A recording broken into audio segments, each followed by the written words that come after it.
Hey everyone, welcome. If you're new to the channel, please like and subscribe. It helps me out a lot. And without further ado, let me show you what we're going to be making today.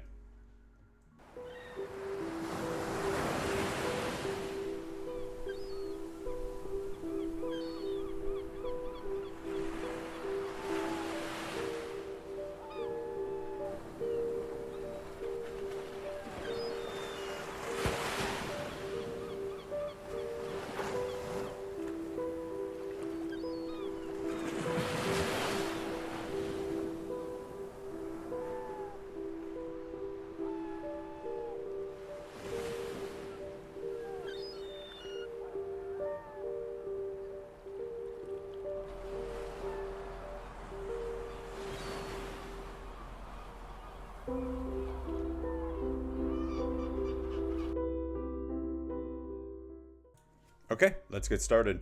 Please note that I'm using Unreal Engine 5.3. This is mainly because they haven't updated the assets to be allowed to be used in 5.4. Once that's the case, I'll be switching over, but for right now, this tutorial will be in 5.3. Okay, now with that, let's move into creating the project. Okay, now here's the project menu. It has a bunch of different presets, so you can use whichever you want. In this particular case, I'm going to go to Games and then do Third Person. I'm also going to check Ray Tracing on the bottom right of the menu, and then below that you'll see project name. I'll name this Beach Tutorial, and then to the left of that will be the project location. Save it wherever you want, and then click Create. Okay, now once the project opens after that long loading screen, this is what you're going to be seeing. I also have the keys showing on the top left so you know what I'm clicking, but in this case I did Control Space to bring up the content browser, right click, new level, and then I'm going to name this level Beach Tutorial. Once that's done, you can double click it and open it up. Okay, now the first things first, go to Window, Environment Light Mixer, click on that, and then just click all of these across, just create them all. Once that's done, you want to go over to Height Fog. And then in the details panel right below, you want to keep scrolling down and find Volumetric Fog. Click that. Perfect. So that's going to add fog to your scene. Now the next thing you want to do is create a landscape. So go to the top left, click on Selection down to Landscape Mode, and then just go straight to Create Landscape. You don't need to make any changes. Now the next thing you're going to want to do is go over to Edit, Plugins, and then we're going to type in water and do experimental water and water extras. It's going to give you a warning. Just click yes, go down to the bottom and click restart now. Save your level. So once everything's restarted, you'll come back in. It'll have this warning. You want to scroll across and just do add entry default engine. Then you're fine on this warning and you can clear it out. Okay, perfect. Now this is bringing in our water so we can start creating our ocean. So again, you want to do Control Space and click on your level. So this is your level. And the first thing we're going to want to do is go up to the little box with a plus, click on that, and you want to go all the way down to Place Actor. And then in the Place Actor menu in the search bar, just type in water and drag in water body ocean. And you're going to see this giant little circle show up, basically giving you an island. Okay, now you can click this little blue triangle in the top left, and then exit out of the Place Actors menu. So now we have our water, and the first thing we're going to want to do is adjust our water so it looks more appropriate. Okay, now if you see this mannequin, you're like, how'd you get this mannequin in there? Don't worry, I'll be showing you this later. I kind of brought this in a little too early. What we're going to be doing though is changing the actual water body ocean. So if you click on the water body ocean on the bottom right, you'll see this details panel. You want to scroll down to water source, open water source, then open the waves water asset, and then click on that little waves asset. You want to double click it, and you're going to bring up this menu. Just do all these drop down menus really quick so you can kind of get everything in front of you. Okay, so here are the changes I made to these settings. This is a pause screen, so you just go through and make the changes if you would like your ocean to look like mine. If you don't, feel free to play with these settings and kind of get a feel for them and create what you're looking for. Okay, Now that that is done, we want to stay in that same details panel. Keep scrolling down till you hit rendering, and under rendering, you're going to see water material. You want to double click that to bring up all these settings. And if you keep scrolling down, you're going to see global vector. I'm going to turn on the absorption and do the drop down menu, so the RGB and alpha. And then I'll play around with those values to get the overall color of our ocean. So I'll skip to that right now. Okay, so again, here is a pause screen of all the values I have. So copy these down if you want your ocean to look like mine. If not, have fun playing around.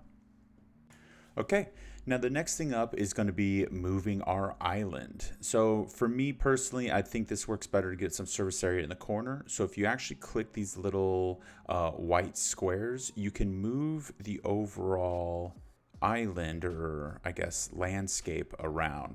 So I'm going to be using these to drag the island into the corner of our scene so we have one big coast to play with.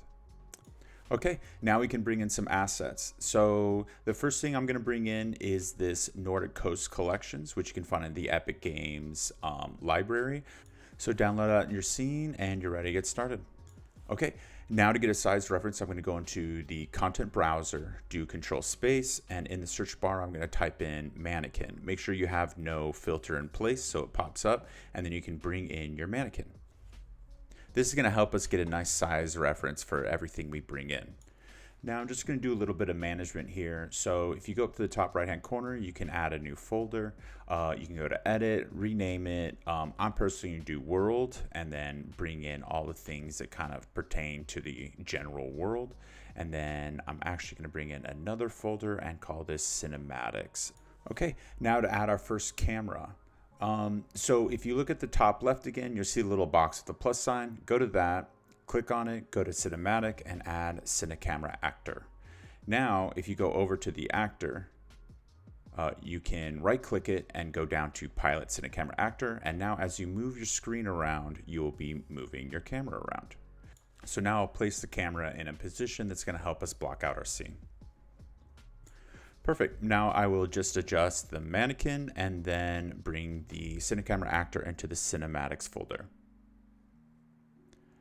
Once that's done, I will go over to the camera again, click on it, and then go through the settings. So the first one up is going to be the film back. I will change this over to DSLR. It's basically just going to be a wider frame of view. And then I'm just going to play around the lens settings, the focal length, and the aperture to kind of get a good baseline of where I'm going to start.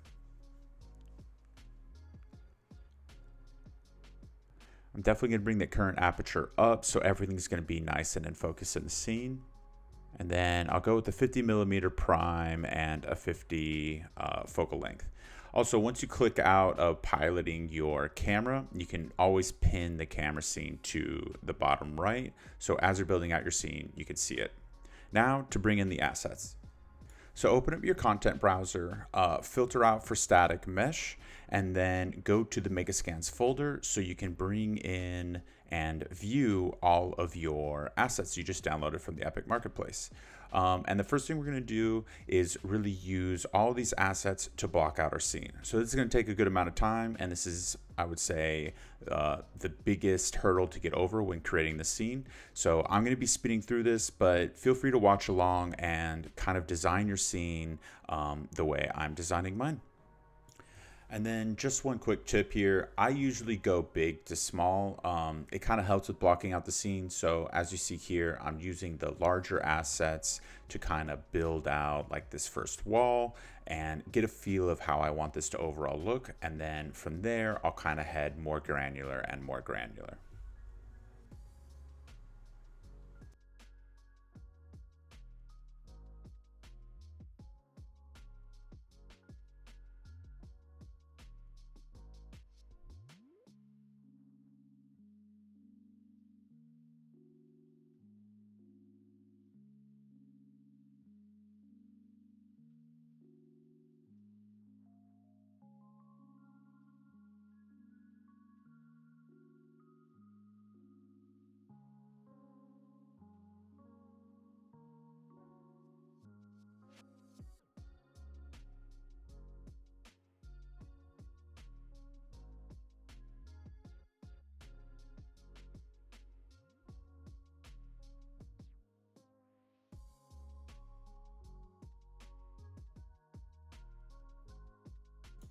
Okay, so I know for some people that there's a shadow issue. Currently for me, mine look fine, but sometimes there is an issue. So in case there is, you want to go up to the water body ocean, and then details panel, you're going to scroll all the way down back to the water material.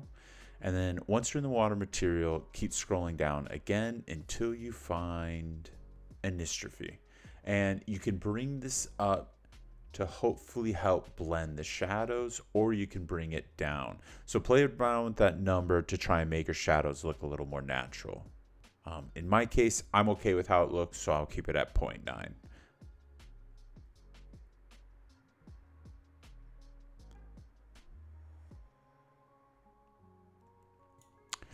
Now the next thing you want to do is actually bring in a landscape material. So if you go up to the top left to window, actually, I'm going to switch lit to unlit for performance, and then go back to window, go all the way down to Quixel Bridge, and open up Quixel Bridge. Now, you're going to download 3 different assets. You can choose whichever one you want. I downloaded 3 because I was kind of cycling between the 3 to see which one I preferred the most. But the 3 that I downloaded are all these rocky sand materials. So if you just type that into the search bar, they'll pop up. Download them at highest quality or medium, really whatever quality you want, and then add it to your project.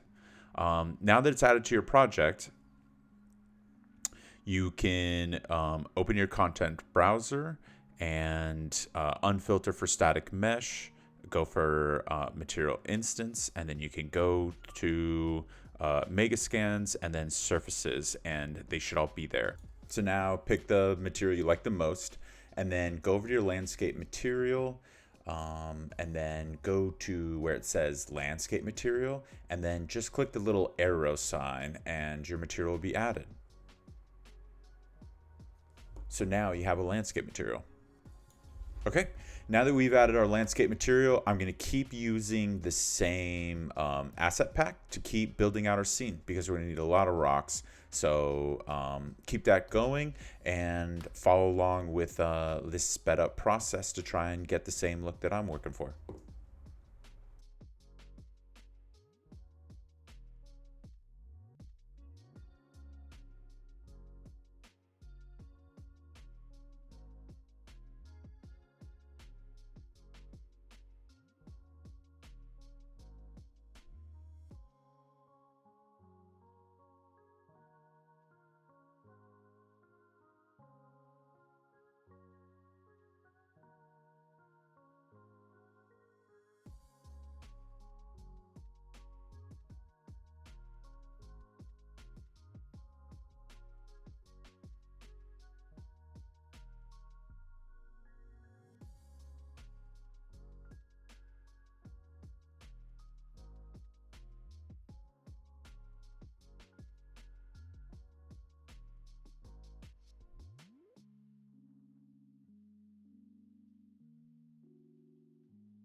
Okay, so now that our scene is built out, I'm going to go over to directional light, click on that, and start adjusting it by rotating it and changing the way the light is hitting the scene.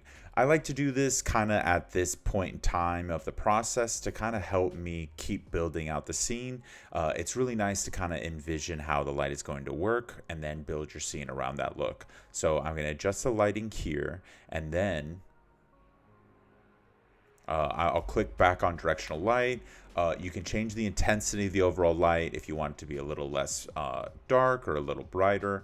That will be with the lumens. You can also change the color of the light, which also greatly changes the overall look of the scene. So you can play around with these different settings to kind of get the look you're going for.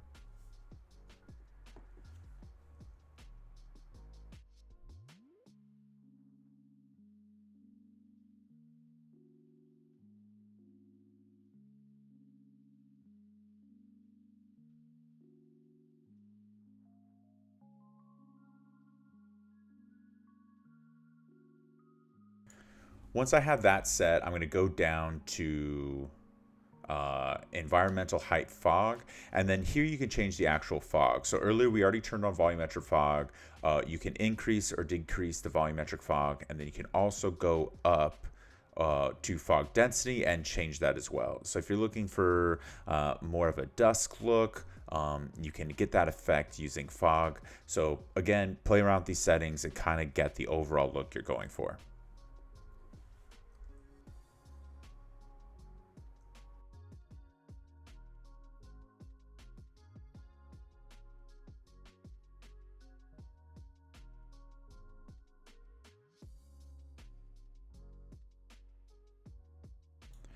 And then now we're going to add wetness to our scene since it's a beach scene. So the good thing is Megascan's assets actually come with wetness included. So if you click on any of these assets, go down materials, double click onto the material. So it brings up this detail panel. And then now you can actually scroll down and under general physical parent, double click that. And it'll bring up this giant grid. Now, don't be intimidated. I know this is a lot going on, but what you need to change is actually something very simple. So if you scroll in, not this, but actually to the right. Okay, right here. If you scroll into shore wetness, you can actually drag this down. And as you see, result isn't actually plugged in. So all you need to do is take result and plug it in. And now it'll be using the world position to add in wetness, which will change the overall look of all the assets in your scene. So now wetness is overall added to everything that is closer to the beach. Okay, so now that that is done, I'm going to keep building out the scene. I definitely want some far off like cliffs in the distance. So I'm going to start bringing those in and kind of finish out the last final touches using this asset pack.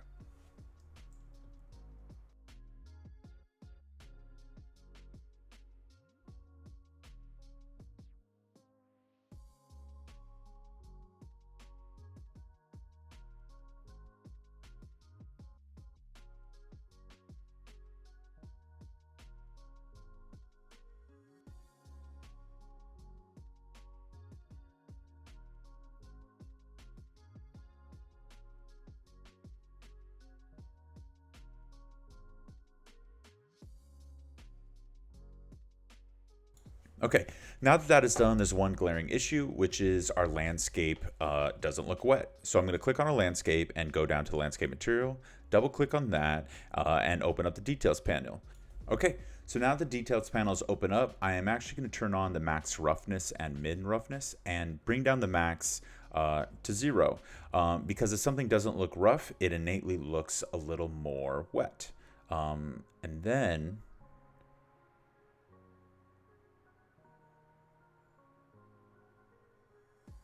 no, the SS color didn't make any changes, so I won't worry about that. I'm actually going to scroll down and click on the albedo. And then in there, I can also change the brightness. So it's a little darker, matching the overall darker tone of the wet stone. Okay, I moved it too quick, which caused it to glitch a little. So maybe just key in the numbers yourself. Okay, in this case I went for 0.5, which is a little darker. Let me try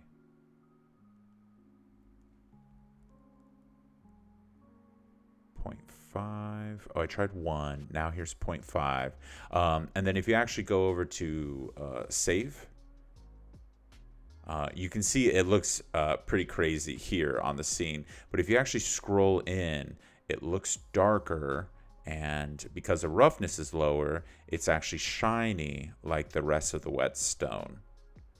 So again, play with those settings to try and get the look you're going for. But in general, this worked for me. I'm just going to play around with the roughness to make sure it looks perfect. And then once that's done, I'll just save and close it. And now the sand looks wet as well. Okay, so now let's bring in some foliage. I'm going to go back to Quixel Bridge and I'm going to download these foliage assets. I'm not going to keep them on screen for too long, so just make sure to pause, read down which assets they are, look them up, and then download them. So these are going to be the first 6 assets, and then we're going to have one more, which is going to be the tundra grass, this right here. So download this as well, and then we're ready to get started on the foliage. Okay, now go to the top left to selection mode and switch to foliage mode. And you'll see all your foliage already loaded in. If not, don't worry, you just drag and drop it. But before we get started on that, I want you to open up the content browser, click on all of your assets, right click and make sure you go to Nanite, enable Nanite. If you see anything that is I guess not enabled, make sure to click it because you don't want all these enabled. Foliage is very harsh on your system, and enabling Nanite is going to make your life easier. Now, I deleted all the foliage because I personally like adding only a few, not everything. So in this case, it's just drag and drop into the foliage menu. It's very straightforward, and then you can change the brush density, or brush size, paint density, and erase density, all right there, so you can kind of pinpoint what you're looking for. So the first thing I chose was actually the tundra grass, and I'm going to start painting it all around the side of our scene to kind of give it a more natural look to the area. Now you see me painting on the walls as well. If you notice your foliage isn't painting, all you need to do is actually group click on your foliage and then go down to ground slope angle, which you see right here. And you can change that angle to whatever you want. The lower the angle means the more vertical it'll be painting on. So that's just a little quick tip right there as we're going through and speeding through all the things I'm going to be painting this foliage onto. So now that that is done, I'm going to start bringing in all the other assets we used. So I'm starting here with seaweed, and then I'll be bringing all these other assets, even actually small rocks, to kind of fill out any extra areas and bring a little more natural look to how the rocks are laying. Since all the rocks are their own asset packs, it's nice to bring like loose rocks to kind of complete the scene.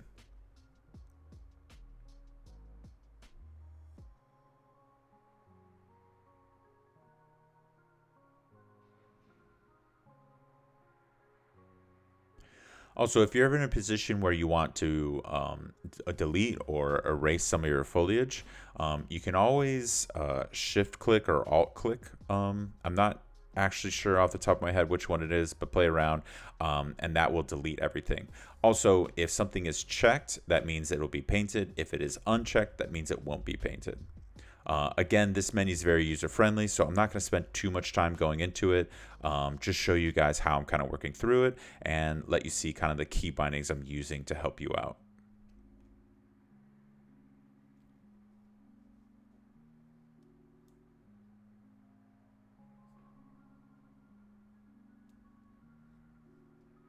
And then finally, you're going to see me adding the rocks to kind of add a little more natural look that I was talking about. At first, you're going to see they're gigantic, which is what we don't lock. You can actually change the size. So just go down to scale X in the menu, and you can reduce the size as much as you want to try and make them a little smaller and more natural and fitting for the scene. So again, adjust the size of those rocks how you feel. And yeah, keep going.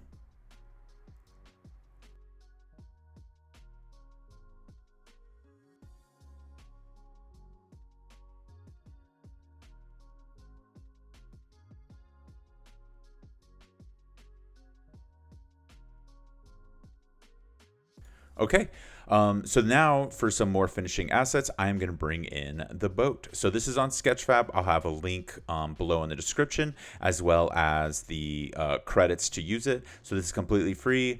They do just want you to credit the creator, so make sure to do that if you ever post this.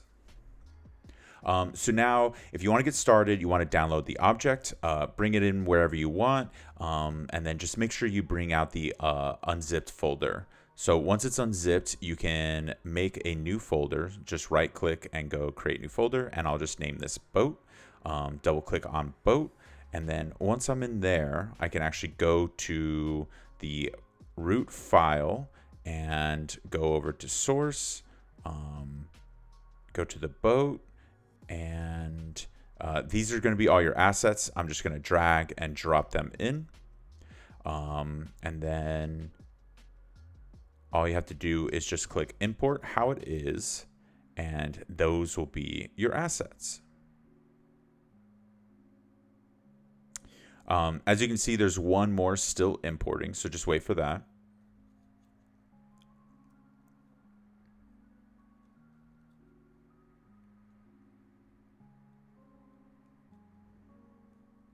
And then once that is imported, if you go, you can dismiss the error, and then you can go over to the boat static mesh on the far left. You can drag and drop that in, and it should come in bright white. Just give it a second while it loads.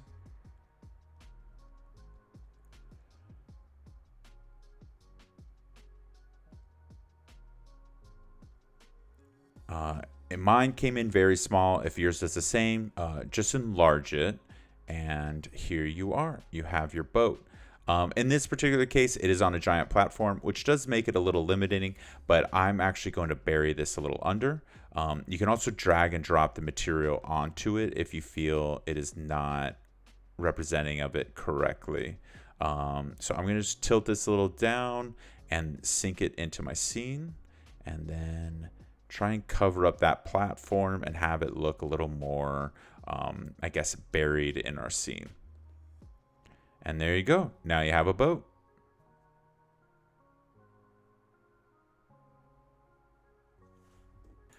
Okay, now for our other finishing asset, I'm going to go back into Quixel Bridge and download a door. So you can download this old wooden door, download it, add it to your scene, and then you're ready to get started on really the last piece of our overall level.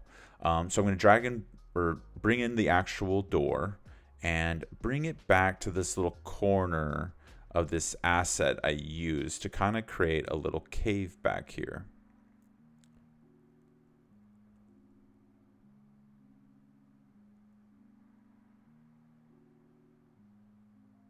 There we go. So I'm just trying to get it so it's perfectly kind of blocking out where I want it to be. I understand right now it's clipping, but we're actually going to erase part of this mesh, so I wouldn't worry too much about any of that. And now I'm actually going to go back into Quixel Bridge and download some wooden beams. So once I take out the mesh part of the wall, I can put in wooden beams to kind of block out our scene. So make sure to download some wooden beams that you feel fit and add those to your scene. Okay, now that we have the door where we want it to be, I'm going to go up to the top left, go to shapes, and add in a cube. Now I'm going to orient the cube to be in the same position as the door, since this is going to be what we cut out the wall with. So now that it's the same position, we got to change the size, so it's about just as skinny, rotate it. Also up in the top right, I'm changing the rotating parameters so it's not stuck to a grid. So if those are blue, you are moving by certain increments, and if you unclick it, you can kind of freehand it. So now I'm still moving the block so it perfectly covers the door, and then I just need to make it long so I know it cuts deep into the door.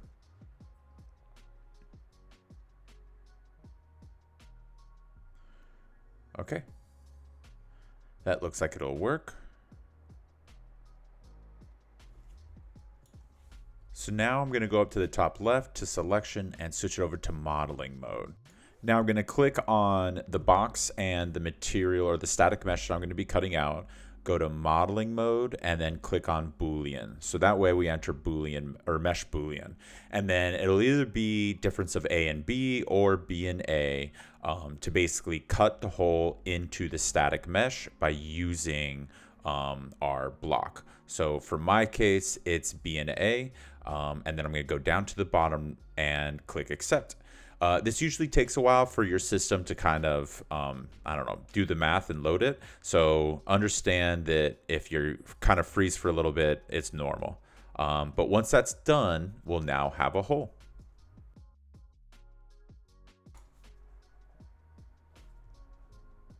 And there is our hole. So I'm going to click on the door and kind of make it slightly ajar.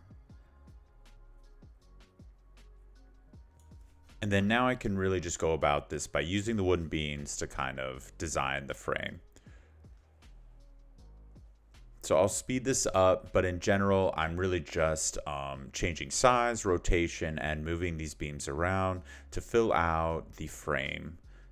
So it looks a little more natural and kind of hides a little bit of the flaws with the Boolean, the mesh Boolean.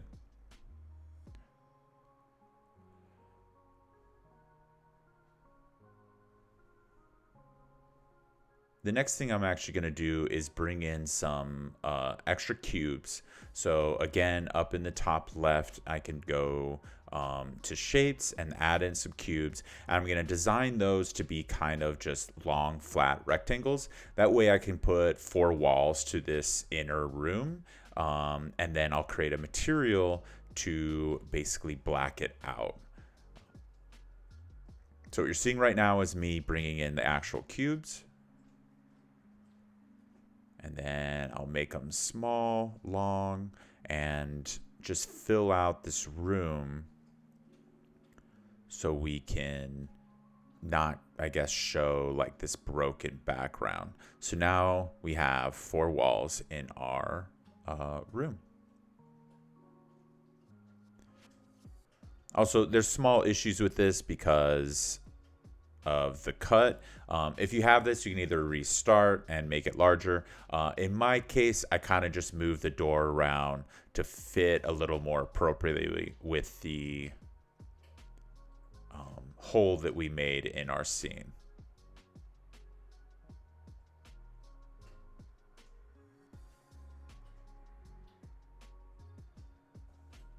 So really just play around with it to make sure it works for what you're going for.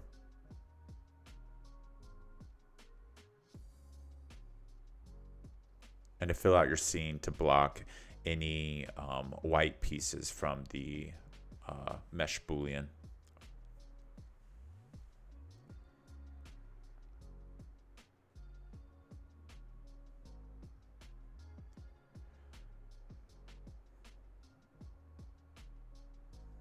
Okay, now I'm actually going to open the content browser, go to content, undo the mesh, right click, and create a material. And I'll just name this black because I'm basically just making a quick black material to add to all these white walls. So this is your basic material. If you do V-click, it will give you this vector node. I'll just make it color and then plug it into base color. You go with the top, not the bottom. And then I will bring in a parameter value to roughness and a parameter value into metallic. And then make both of these high numbers. So in this case, I did 50 and 0.5 and just kept the vector node what it was since it's already black. Now I can add it to all of our white walls, so it's just black. That way when I actually edit this and show the scene, it'll kind of just look like it's entering into a dark tunnel and not really give away that there's nothing behind there.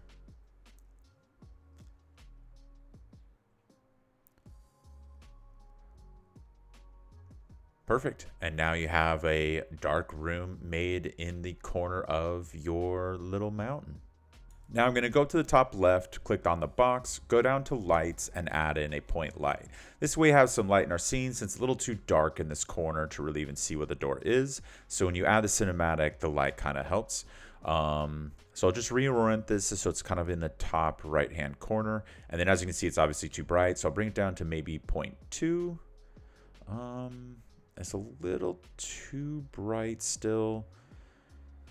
You want it just to be a very subtle effect. So maybe 0.05. Yeah, that works. Okay, now that our scene is pretty much done, the last thing I want to do is add in fog. So I'll open up the content browser, right click, and add in material. And let's name this M_fog card. And then we can open it up.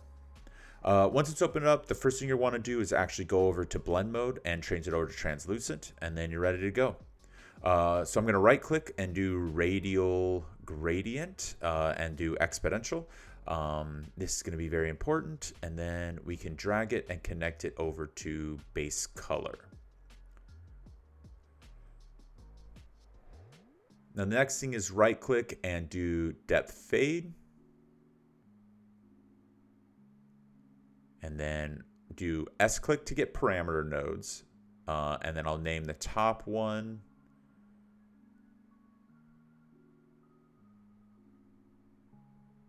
opacity. And then plug that into opacity. And then the bottom one will be distance. And that one can be inserted into fade distance.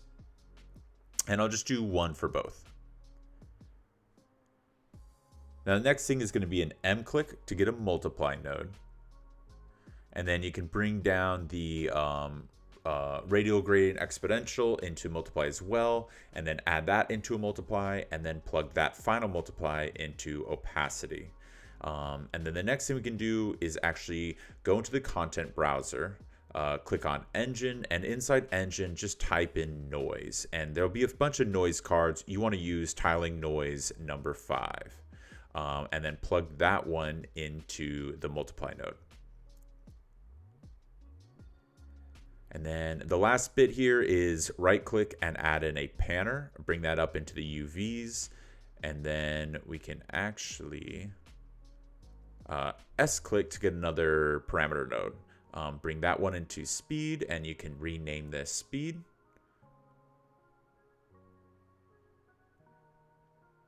And then I will make this one 0.01 because the speed goes pretty fast and you want it to be very subtle. Now that that's done, let's go up and apply and then save.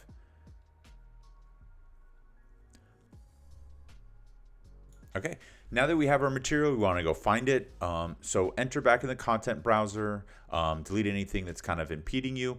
Go to your fog card, right click and do create material instance. This way you can kind of change different pieces and it's not affecting on a wholesale approach. Now we need to bring in our actual cards. So go up and add in a plane.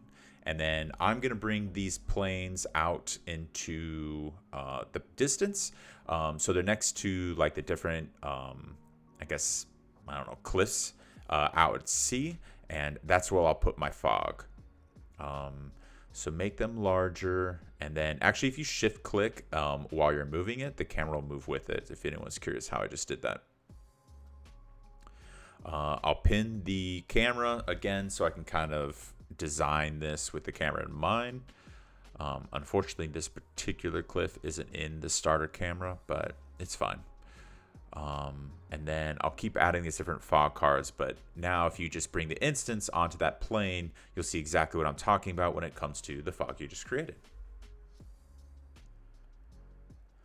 And then now you can basically do that exact same process I just did to add and art direct the rest of your scene. You can also go in and change the parameters such as the speed and the distance to kind of design the look of the fog you are going for.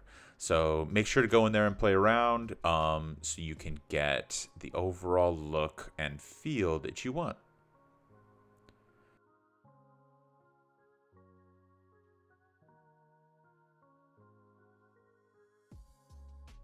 Okay, on to the final art direction. I'm just going to click on the directional light and adjust the sun so it's a little more golden hour-esque. Rotate the sun around to kind of get the shadows that I'm looking for. And again, overall, just design our scene. So definitely play around. The actual sun direction plays a lot, so I would take your time designing that. I really like how this looks, how it kind of shines off the cliff walls, and also adds enough texture with the shadows so you can kind of see all the different, I don't know, craggly surfaces. Again, I'll play with the light and the intensity to see how much light and the color of light I want, as well as the fog density in exponential height fog. You can change the fall off.